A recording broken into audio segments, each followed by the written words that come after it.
Bonjour Luna. Je vous en prie, prenez place. Allez, en prie, asseyez-vous. Bienvenue sur notre campus de Rouen. Luna, on va vous expliquer le déroulement de cet entretien. Dans un premier temps, on va très rapidement se présenter mon co-juré et moi-même. Et à la suite de quoi, on va vous donner la parole pour en savoir davantage sur vous, sur vos motivations. Et pour nous expliquer pourquoi vous êtes là et pourquoi vous souhaitez rejoindre notre école. Me concernant, je m'appelle Arnaud Sévigné, je suis professeur de finance d'entreprise à Neoma Business School et ce depuis 5 ans. Et moi je m'appelle Guillaume Puchercos, je suis un ancien de Neoma et je suis actuellement donc à la chef de projet marketing chez L'Oréal sur la marque Léonard Rubinstein. Et vous Luna, qui êtes-vous? Ok, bonjour, je m'appelle Lina Palmier, j'ai 17 ans et je suis actuellement en terminale avec les spécialités mathématiques et LSCER. Donc tout d'abord, je suis actuellement le programme Dual Diploma Academia, c'est-à-dire que je passe à la fois un bac français et un bac américain. Et donc au sein de mon lycée, donc Saint-François d'Assise à Montigny-Bretonneux. Donc déjà, je suis une personne très sportive, donc je fais du sport où j'ai notamment l'occasion d'être capitaine, d'être meneuse et d'être coach d'une équipe de basket donc d'enfants de moins de 13 ans masculines. Donc voilà.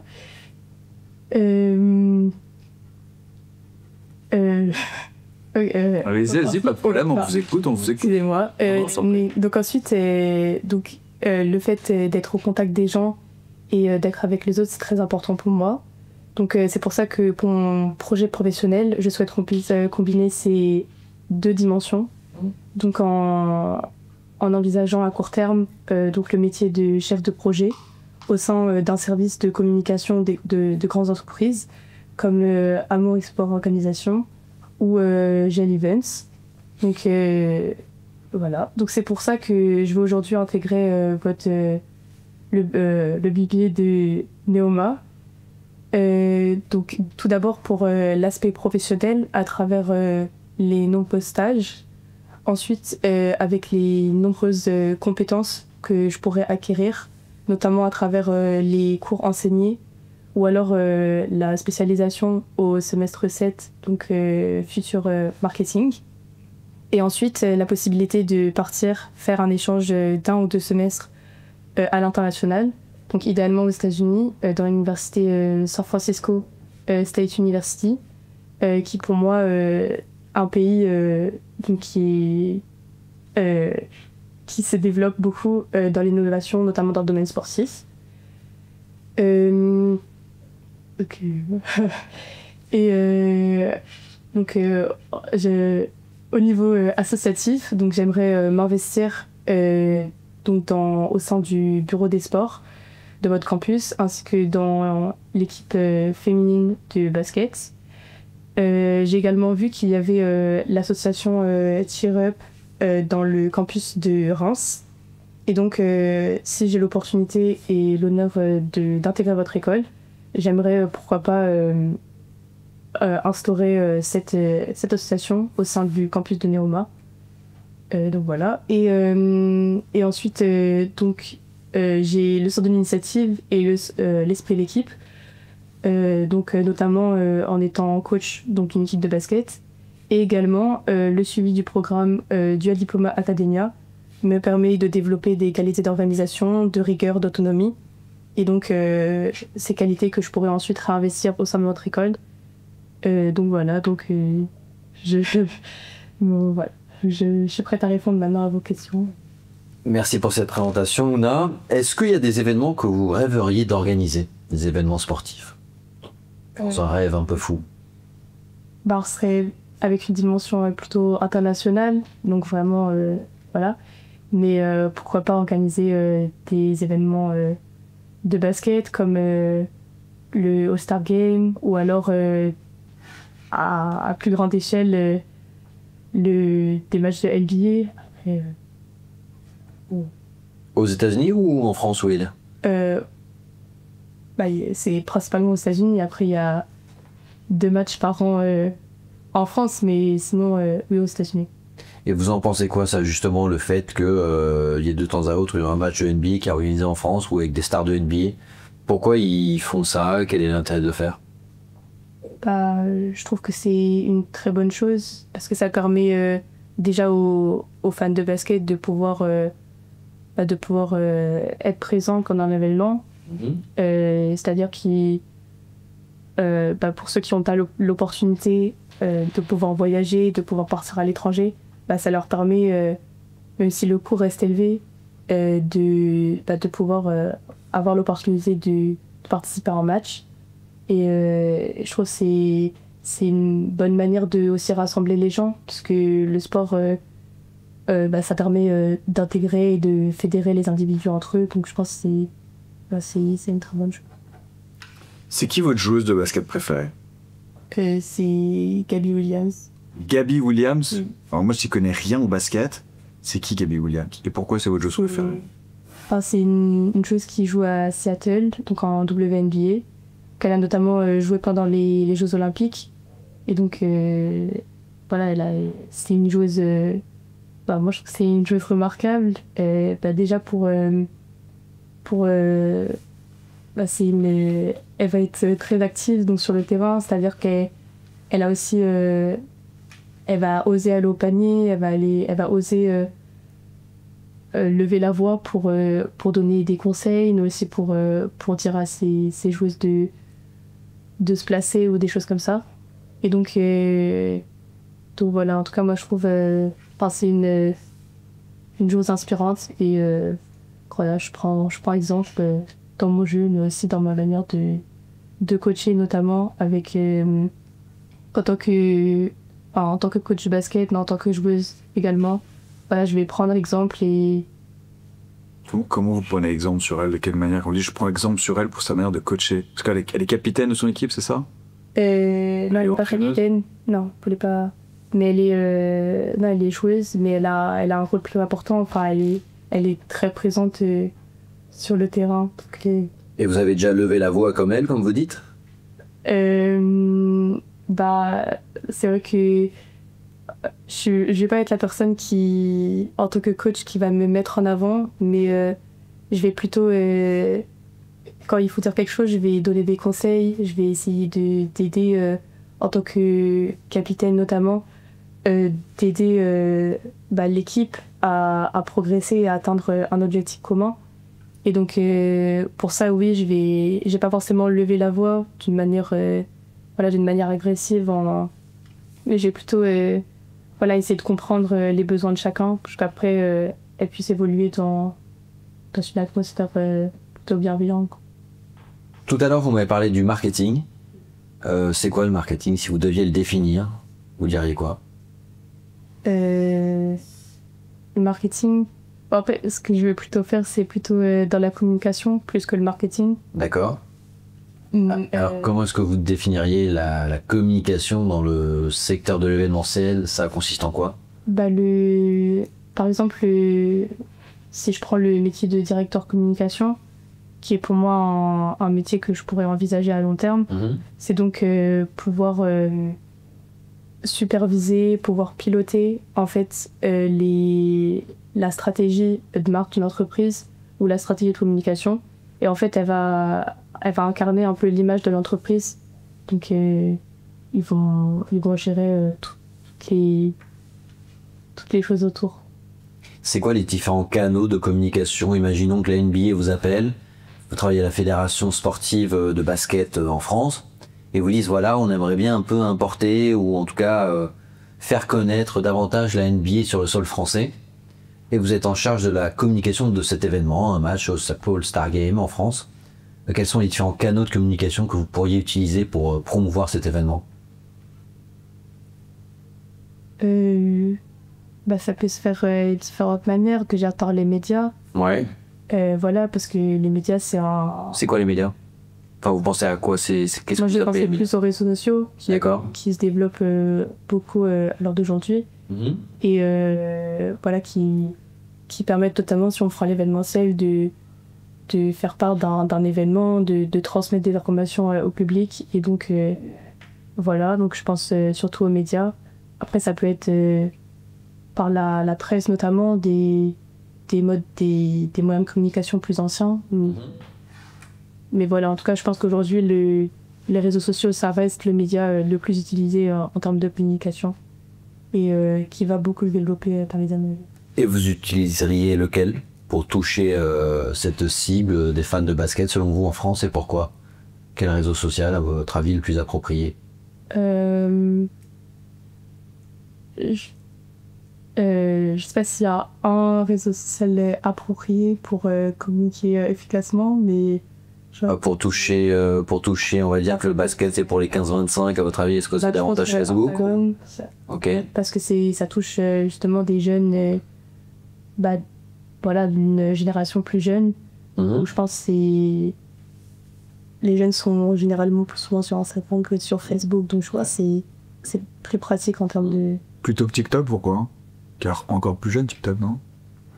Je trouve qu'il y a plus de personnes aujourd'hui qui ont Instagram que TikTok, parce que TikTok c'est certes une manière de s'informer, mais il y a on va avoir beaucoup plus de, comme Instagram, on va avoir beaucoup plus de désinformation, et les gens ils sont plus là pour je dirais, se divertir, alors que Instagram c'est plus utilisé justement par les entreprises pour communiquer, voilà, comme Facebook, mais ils utilisent plus Instagram en tout cas que TikTok.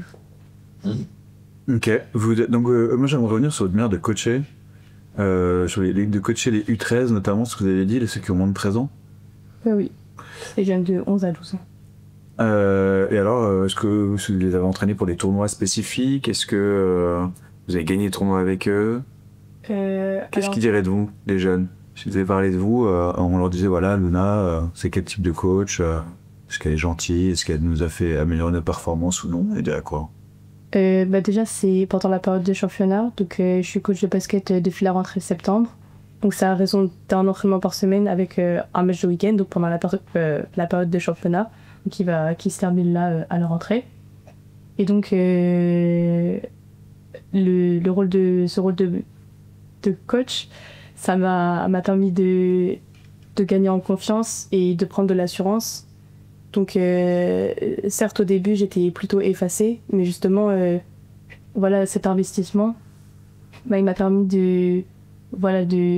d'être plus à l'aise, et en fait, de veiller à instaurer une bonne ambiance et à veiller à chaque individu et chaque joueur se sente à sa place.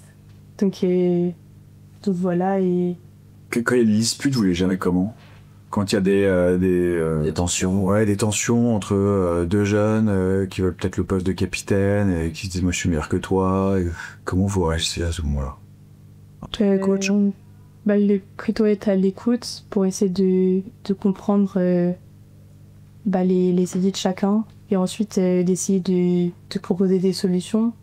La dernière fois que ça n'arrivait pas, dans un cas concret. Sauf si personne se dispute dans votre équipe. Ils sont pas méchants, ils sont gérés par l'équipe. Ils sont jeunes, donc ça va être voilà, ils vont s'embêter de temps en temps, mais il y a rien de méchant, il y a rien de malsain en tout cas. C'est quoi la plus grande difficulté dans ce cas-là que vous ayez surmonté en tant que coach? Déjà la prise de parole en public, c'était quand même une grosse étape pour moi en tout cas. Notamment pendant les matchs, parce qu'autant les entraînements, on peut prendre les entraînements individuellement et leur expliquer ce qui va pas, alors que les matchs, c'est à nous de prendre de l'assurance et d'oser dire ce qui va pas en tout cas quand il faut. Et sur le bord du terrain, vous êtes comment? Vous hurlez sur vos joueurs et leur dire va ici, voilà, vous êtes replacé en direct, ou est-ce que comment vous procédez sur un bord de terrain? Coach Luna, elle fait quoi? Je vais quand même crier parce que c'est le rôle d'un coach. Après. Crier, c'est le rôle du coach? Non, mais je veux dire. Non, je ne sais pas. Pour vous faire entendre de l'autre côté. Voilà, il y a du bruit, on est obligé de. Je peux pas. Si je parle pas, si je monte pas la voix, que ça sert à rien, honnêtement. Voilà, je suis pas utile. Après, pendant les temps morts, il y a quand même de nombreux temps morts. Je vais souvent parler pour essayer de leur expliquer ce qui ne va pas dans leur jeu, pour essayer d'améliorer leur système d'attaque. En tout cas, pendant les temps morts, j'ai un rôle plus important, en tout cas pendant les périodes pendant les temps morts. Après, pendant le match, bah, je vais donner des conseils, je vais leur dire de se replacer, je vais être... voilà, j'ai aussi la capacité, en tant que joueuse, d'avoir une bonne vision de jeu, voilà, une bonne capacité d'analyse. Et donc ça me permet aussi de, voilà, de savoir ce qui va pas et donc après de prendre du recul et d'agir. Que vous aimez bien, vous pensez aux joueurs? Oui, mais c'est quelque chose et bah justement le fait de prendre soin en fait des autres, c'est quelque chose d'essentiel pour moi. Et donc notamment j'ai effectué plusieurs missions humanitaires. En mission, ça comme ça. Déjà en décembre dernier, j'ai participé au Noël solidaire à Trappes, donc dans les Yvelines. Et donc c'était un événement où j'ai accueilli des familles de migrants. Et donc on leur a offert, des cadeaux aux enfants, on a organisé un goûter. Et l'objectif c'était d'offrir un moment de joie aux familles pendant les périodes de fête. Et cet événement m'a beaucoup apporté, en tout cas sur le plan humain. Il m'a appris l'entraide, l'initiative et il m'a fait prendre conscience de nombreuses choses. Et également au collège, je récoltais des dons pour l'association Ella. Donc c'est une association qui lutte contre les leucodystrophies et qui va soutenir les familles touchées et donc qui va aussi contribuer à la recherche. Et donc je faisais du porte-à-porte dans les villages autour de chez moi. Et donc ça m'a aussi poussée à aller vers les autres, à donc développer ma prise de parole en public. Donc l'objectif c'était de récolter un maximum d'argent pour l'association. Et voilà, toutes ces associations, voilà, elles m'ont beaucoup aidée. Et également une autre association que j'ai pu effectuer, c'était chaque année je participe au Resto du Cœur à Ben. C'est un week-end où là par exemple cette année j'ai participé à la distribution des crêpes, à la distribution des repas. Ok. Si vous pouviez avoir un super pouvoir, vous auriez lequel?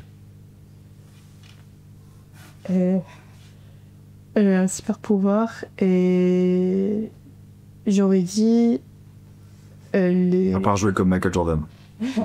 un super pouvoir. J'aurais dit je sais pas si c'est très optimiste, voilà, mais le pouvoir de pouvoir revenir dans le passé. Alors, remonter le temps. Contrôler le temps. Aller dans le passé ou aller dans le futur aussi? Plutôt dans le passé. Que le passé. Et alors, on remonterait où?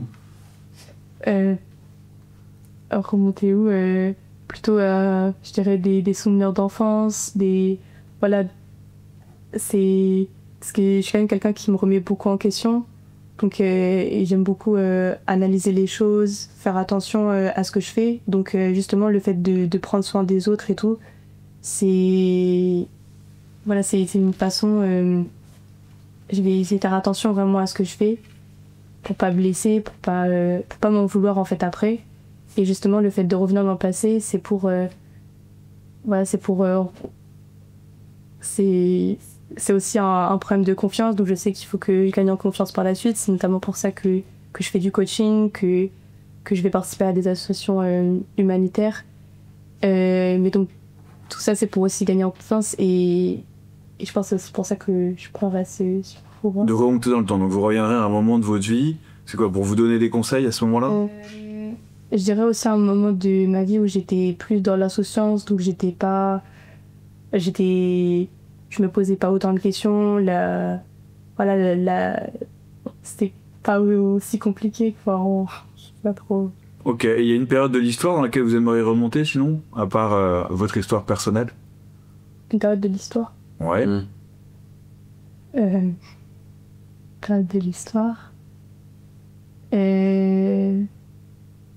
Je dirais... Ça peut être celle qui vous intéresse le plus, il n'y a pas de bonne réponse, hein, attention, c'est juste savoir s'il y en a une qui vous intéresse plus qu'une autre.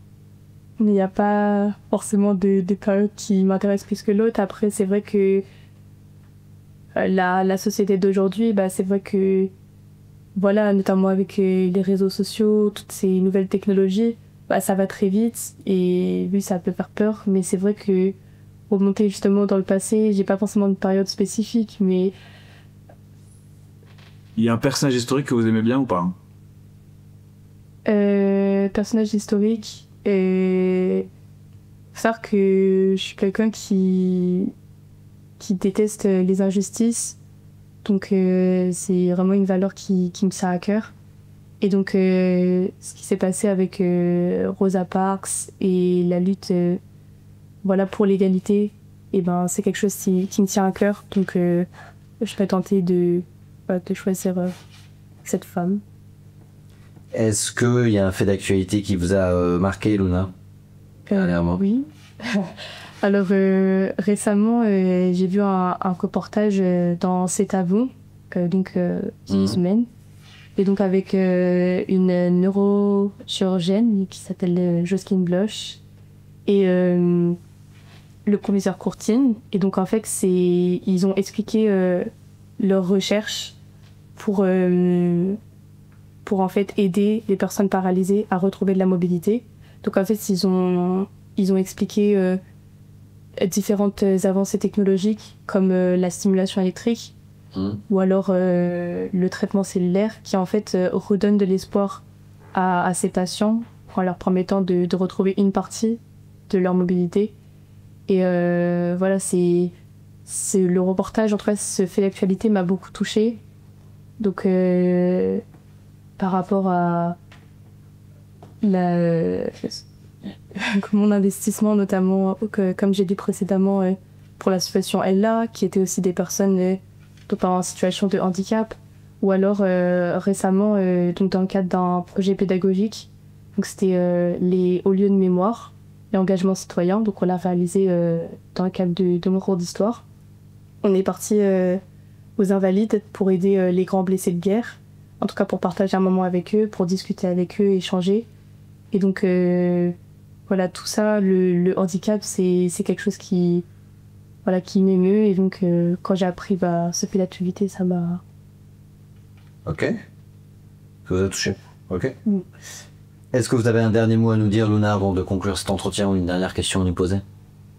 Je voulais simplement réitérer ma motivation pour votre école. Donc je pense pouvoir correspondre à vos valeurs également, les valeurs de votre école, notamment l'ouverture, voilà, avec notamment mon ouverture aux autres, mais également mon ouverture au monde, avec des voyages que j'ai pu effectuer, qui m'ont appris différentes cultures et qui m'ont construite. Et donc voilà, j'espère vous avoir convaincu que j'ai une place au sein de votre école, et je vous remercie pour l'étude. Merci à vous, Luna. Merci, Luna. On te retrouve d'ici quelques minutes pour le débrief, Luna. On te laisse patienter dehors avec les autres et ensuite tu reviens, ok? Allez, à présent on va passer au débrief. Luna, on lance ton dictaphone, comme ça tu vas pouvoir te réécouter, très important. Tu réécoutes toujours ton débrief à froid dans le Coach Hunter et tu mets tout ça sur une feuille et ça te permettra tout simplement d'améliorer ta prestation qui était quand même de bonne qualité dans l'ensemble. Tu veux commencer? Je commence. Allez, vas-y. J'aime bien distinguer le fond de la forme quand on corrige. C'est aussi un critère d'évaluation. La forme, je trouve que par rapport à notre précédent entretien, c'est mieux. En tout cas, je t'ai trouvé que tu étais plus dynamique, j'ai trouvé que tu avais un meilleur ton. Maintenant, je pense qu'on peut faire encore mieux. Je pense qu'on veut voir, comme je te disais, la Luna sur le bord du terrain, en train d'hurler sur ses U13, en train de crier à ses joueuses qu'il faut revenir se replier en défense. Et je trouve qu'au début, sur la présentation de départ, t'étais un peu plus à l'aise dans le ton, j'entends, et ça s'est un peu perdu avec le temps. Or, un match de basket, tu sais qu'il joue de la première à la dernière minute, le money time c'est à la fin, et donc c'est la même chose pour ton entretien. Je te promets que ma métaphore du basket s'arrête là. Ça dépasse mes connaissances. Donc, c'est essentiel, mais c'est ça qu'on veut voir. D'accord? Alors, avec ta version du dynamisme, avec ta version du sourire, une fois de plus, on te demande pas d'être quelqu'un d'autre. Je t'ai déjà dit ça. Mais j'insiste sur le fait qu'il faille garder cette envie de nous parler tout du long. Ok? Avec le dynamisme. Mais il y avait un mieux, donc je note le mieux. Maintenant, nous sommes des jurés exigeants, et donc on aimerait que ce soit encore plus. Ok, mais continue sur cette pente-là. Là, Je sais pas si on a dit sa note. non, mais on le dira à la fin. Ok, alors vas-y, je t'en prie. Sur ta présentation de départ, pour moi c'est assez clair, avec les différents points, le dual diplôme, on comprend bien pourquoi tu veux le BBA, et alors peut-être reprendre certains termes, parce qu'il y a des endroits en fait où t'es là, bon bah voilà, et puis c'est ta transition après sur la partie d'après, donc pensez à bien l'écrire, ou en tout cas avoir des bullet points. Ce qui est important, c'est pas forcément d'écrire les paragraphes et d'avoir les connecteurs logiques entre les paragraphes. Comme ça, en fait, t'as pas forcément besoin d'avoir des formulations que tu connais par cœur. Tu vas être là comme une actrice qui répète son texte face à son jury. Mais en tout cas, les connexions doivent se faire de manière plus fluide pour qu'on ait moins l'impression que ce soit un texte par cœur que tu nous récites et dont tu as oublié par moments certains passages. Mais même pour toi, ce sera plus rassurant. Parce que tu sauras vers quel point tu veux te diriger pour pouvoir relier les différents paragraphes entre eux. Ok. Et pareil, la conclusion, c'est pas voilà, ou tu savais pas trop comment conclure un peu ta présentation, et t'es revenu sur des points que tu avais déjà évoqués, avec les qualités que tu avais développées via le duo diplôma. Je sais pas si tu vois, t'as fait un peu, donc t'as commencé duo diplôma, machin, les associations, et après t'es revenu au début. Pas besoin cette dernière partie de la laisser. C'est pour moi, ça s'arrête au niveau des associations. Et tu dis voilà, je vous remercie de m'avoir écouté. Je suis prête à répondre à vos questions. Je répondrai à vos questions avec plaisir. Une formulation qui te semble naturelle. Ok ? Mais faut l'assumer. C'est terminé, c'est terminé. Il y a toujours chez toi un peu ce rictus quand il y a un petit stress où tu te mets à sourire. Et ce qui serait bien, c'est que ce soit aussi un sourire de plaisir d'être parmi nous, de discuter avec nous. Mais bon, comme je pense que c'est pas grave. Mais essaie d'incarner ce sourire aussi pour des choses positives et pas juste pour signifier le stress. Ok, Luna? Ouais. Pour la partie, quand tu rentres un peu plus dans l'entretien, il y a un défaut dans cet entretien, c'est que aujourd'hui on a assez peu parlé de l'école, sauf dans ta présentation de départ, où là il y avait bien les 3 points, semestre 7, San Francisco, voilà, tout est très précis, et c'est ce qu'on veut. À la fin, tu pars dans la conclusion, tu fais un rappel à l'école avec les valeurs. C'est bien aussi. Maintenant, tu ne nous en cites qu'une de valeur. Ouais. Et ça serait bien de toutes les citer. Faut. Ouais. Ouais, c'est parce que les valeurs, les autres, j'ai l'impression que j'arrive pas trop à faire un lien avec Alors, quelles sont les valeurs? la innovation, Ouais. excellence, Ouais. respect Ouais. et Et ouverture. Bah, respect, ouverture, déjà, c'est facile. Ou respect arbitre, respect des règles, respect du coach. parce que j'ai l'impression que respect, ça reste général. Enfin, tout le monde. Oui, De toute façon, les valeurs sont générales. Innovation, tu nous l'as cité avec l'international, avec San Francisco dans le secteur du sport, comme quoi c'est extrêmement tourné vers l'innovation aux États-Unis. Voilà. Et puis, en fait, comme c'est la conclusion, a priori, ils vont pas relancer l'entretien. Ils sont arrivés au bout d'un timing qu'ils doivent respecter eux aussi. C'est juste une manière de rappeler à l'école que tu la connais et que t'es pas là par hasard. Donc, effectivement, les sortir pendant l'entretien, c'est prendre le risque qu'on t'interroge sur chacune d'entre elles. En revanche, les citer à la fin, c'est simplement montrer à ton jury que tu connais bien l'école et que tu sais que c'est à cette école-là que tu t'adresses et pas à une autre. Ok ? Donc, ça aurait été bien de toutes les citer. Donc voilà, ça manquait de manière générale de liens vers l'école, notamment sur lorsque tu parles de tous les événements, le Noël solidaire, les Restos du Cœur. Moi, c'était facile en tout cas. Il faut penser à faire un lien vers les associations d'école. Tu avais parlé de T-Rock dans ta présentation. Ça aurait été l'occasion de le rappeler. On rappelle que la présentation de départ, c'est les portes que tu poses devant ton jury, ou un accordéon qui est plié, et après tu dois déplier l'accordéon, ou ouvrir les portes, ou emmener ton jury de porte en porte au fil de l'entretien. D'accord ? C'est pas parce que tu l'as dit une fois, on n'y revient plus. Pour les choses que tu as faites d'ailleurs, notamment quand on parlait de ta manière de coacher, et après donc tu as fait ce lien vers ces Noël solidaires, les Restos du Cœur, toutes ces actions que tu as pu mener. Et c'est un peu plus ça qu'il faut faire dans l'entretien. Lorsqu'on parle du super pouvoir, question de créativité, il faut, c'est ce que j'ai l'habitude de dire, il n'y a pas de bonne réponse, il n'y a que des bonnes justifications. En fait, on s'en fiche du super pouvoir, quelque chose, ça pourrait être voler, respirer sous l'eau, Lire dans les pensées. lire dans les pensées. C'est pas ça le plus important. Le plus important, c'est comment tu vas le justifier. Et remonter dans le temps. Alors, tu dis voilà, et quand on commence une phrase par bon, c'est pas bien parce que je suis pessimiste, ou c'est qu'en général, il vaut mieux pas y aller. Même toi, tu te dis, je sais pas pourquoi tu dis ça à un moment, je pense. Mais en fait, oui. Parce que Enfin, pour moi, si je devais choisir, ça aurait été ça. Mais pour moi, ça reste les Jurassiens. Enfin, c'est pas très... Alors ça, c'est un... Ah bon, bah, c'est pas bien. Ouais. Ah, parce que ça fait... toujours remonter dans le temps, c'est... Justement, pour les écoles de commerce, c'est plus aller de l'avant. Oui, mais là, c'est la question qu'on te pose. Donc, on attendait un storytelling sur un moment où t'as été un peu nostalgique, que t'aimerais revivre. C'est un partage d'expérience, quoi. Ça peut être revivre un moment positif de ton enfance. Si c'est revivre un moment positif de ton enfance, c'est pas pessimiste du tout.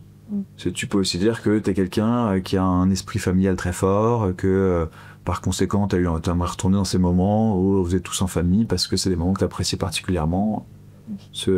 Ça peut être d'autres souvenirs, j'entends. Mais je pense que ce qu'il faut, c'est pas commencer à démonter ta réponse en disant alors je vous dis ça, mais c'est un peu nul ce que je suis en train de dire. Ouais. Donc je propose de voilà, ça aussi c'est sûrement et après tu le rappelles aussi avec un manque de confiance en toi, c'est-à-dire que il y a des moments où tu vas je sais pas si c'est saboter le bon terme, mais où tu vas dénigrer, c'est plutôt ça. Tu vas dénigrer ta réponse alors que le jury la reçoit pas du tout comme chose de négatif. Avant même de répondre. Avant même de le présenter, tu nous expliques que ça va être mauvais.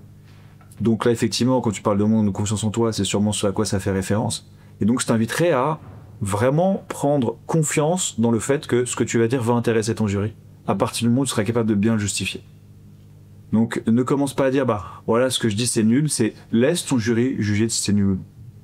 Ok ? Et enfin, c'est très rare, à partir du moment où tu justifies quelque chose de manière personnelle, qu'on trouve que ce soit nul.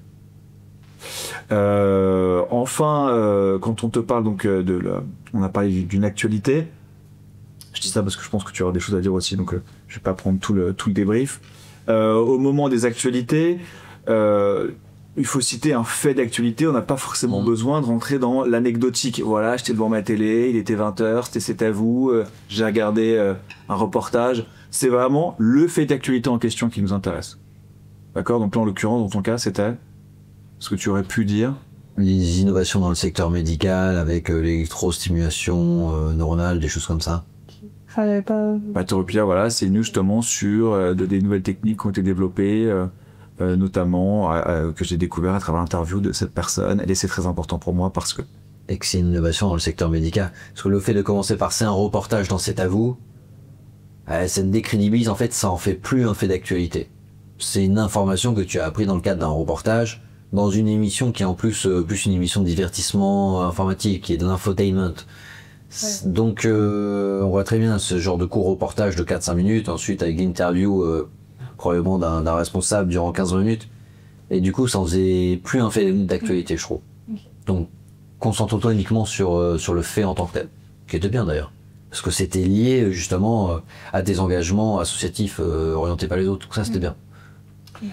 Ensuite, sur certaines questions, c'est vrai que par moment on a dû un peu, alors je sais pas si c'est, tu vois, c'était un peu te tirer les verres du nez. Ouais. C'est-à-dire qu'on était là, alors le coaching c'est comment, et alors je sais pas si c'était parce que tu me l'avais déjà raconté, et comme tu me l'avais déjà raconté, tu voulais pas te répéter, mais je pense qu'il faut partir du principe, une fois de plus, que le jury a envie d'entendre ce que tu as à dire.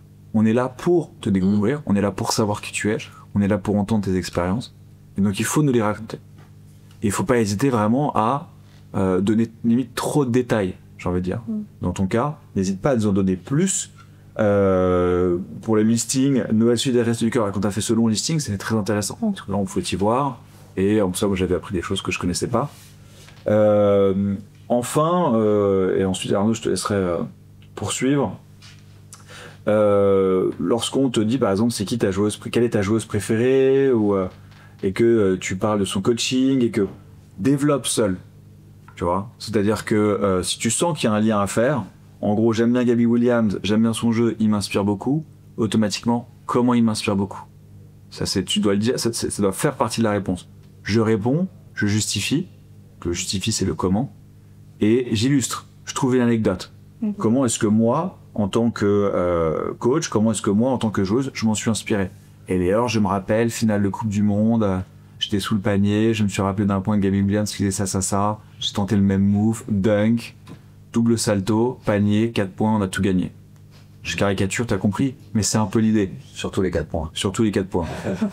Et ça, c'est réservé à des joueurs très spéciaux. C'est vraiment le haut du panier, sans mauvais jeu de mots.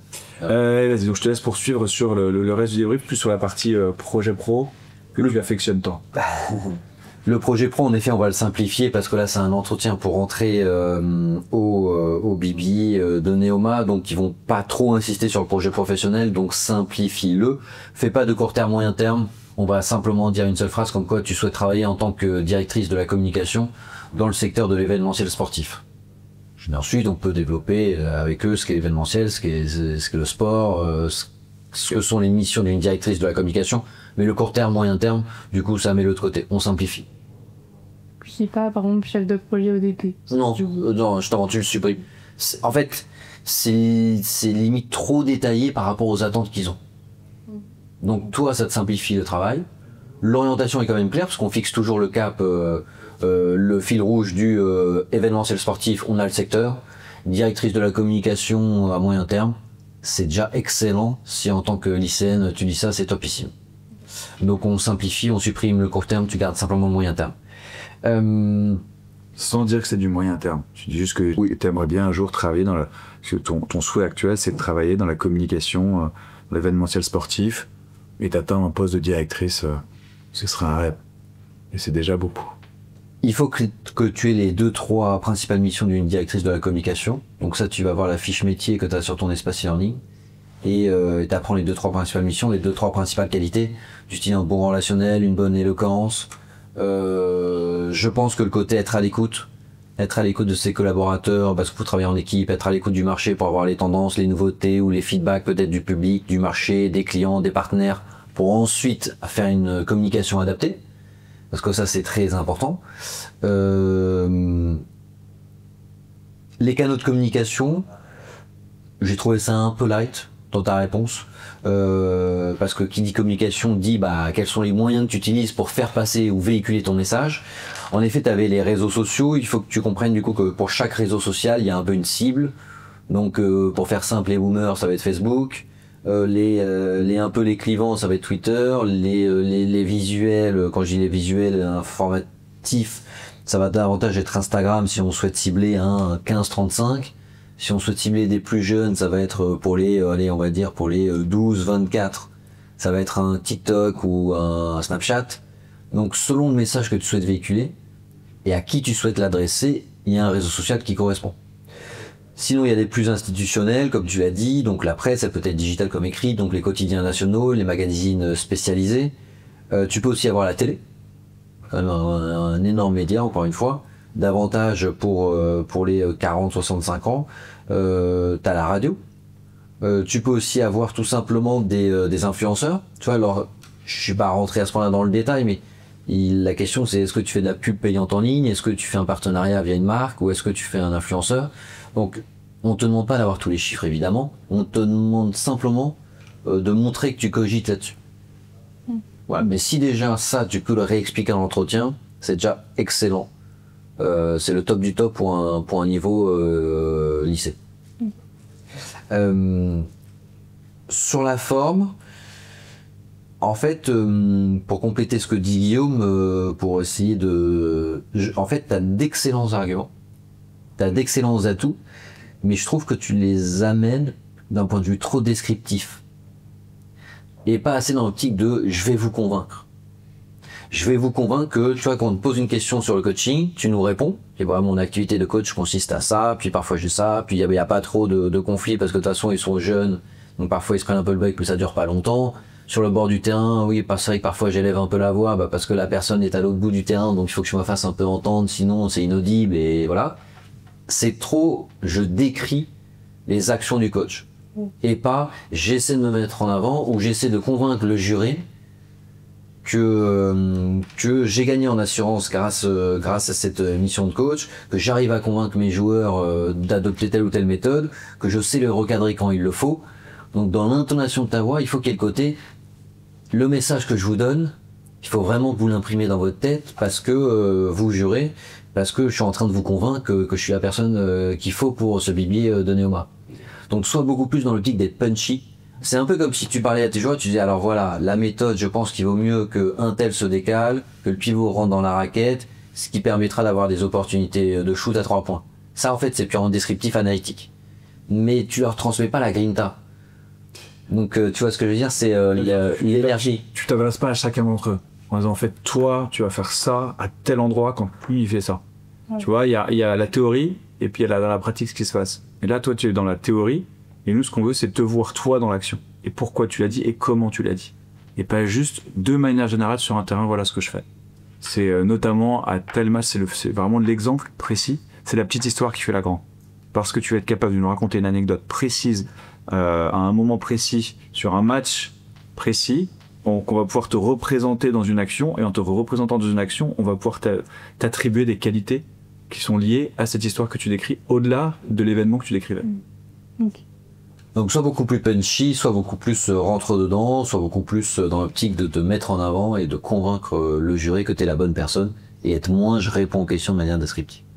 Parce que je te rappelle quand même que tu es meneuse, capitaine et coach. Oui, puis surtout que t'as les arguments, t'as les armes quand même, t'as plein de choses à dire, quoi, tu vois. Et donc moi je refuse de croire que quand tu parles à tes joueurs ou à tes joueuses, ce soit comme ça, quoi. Je n'y crois pas une seconde. Alors tu viens de dire que le basket c'est un moyen de se sortir de soi. Ah, c'est pareil. Allez, tu prends 10 ou 20% de cette personne-là et tu la mets sur la chaise en face de nous. Ok. Donc, et elle sera accueillie, hein. On veut l'avoir, cette personne, en tant que jury, j'entends. Ouais, clairement. Donc on t'a mis la note de 14 sur 20, mais clairement pour moi, il y a un potentiel easy à 16-18. Tu gagnes 2 points sur la forme en étant plus percutante, tu corriges le côté, tu tires une balle dans le pied en disant... Ouais, ça pas mal les services. Faut pas être négatif, il faut pas se dénigrer, il faut jamais se dénigrer en entretien. Ouais. Jamais, ça c'est la base. On ne se dénigre pas, on manque de confiance en soi, certes, mais le défaut, on ne l'amène pas si le jury ne nous le demande pas. Surtout que tu le corriges. Surtout que tu travailles dessus et que dans le fond, c'est pas ce qu'on se dira. On se dira peut-être dans la forme, effectivement, mais dans le fond, par rapport à ce que tu racontes, tes expériences sont très épaisses. Donc en fait, on se dit pas que c'est quelqu'un pour qui la confiance en soi est un problème. On se dit qu'effectivement, c'est un sujet sur lequel elle travaille, mais on se dit pas que c'est un problème. Et toi, tu l'as apporté comme un problème. On peut se dire que t'es un peu réservé, mais c'est toi qui nous as mis sous le nez en mode que j'avais pas assez moi, c'est péjoratif le remonter dans le temps, tu vois ce que je veux dire? Donc ne liste pas ce que toi tu penses de toi. Laisse le jury penser de toi ce qu'il a envie de penser de toi. C'est good pour toi, Luna?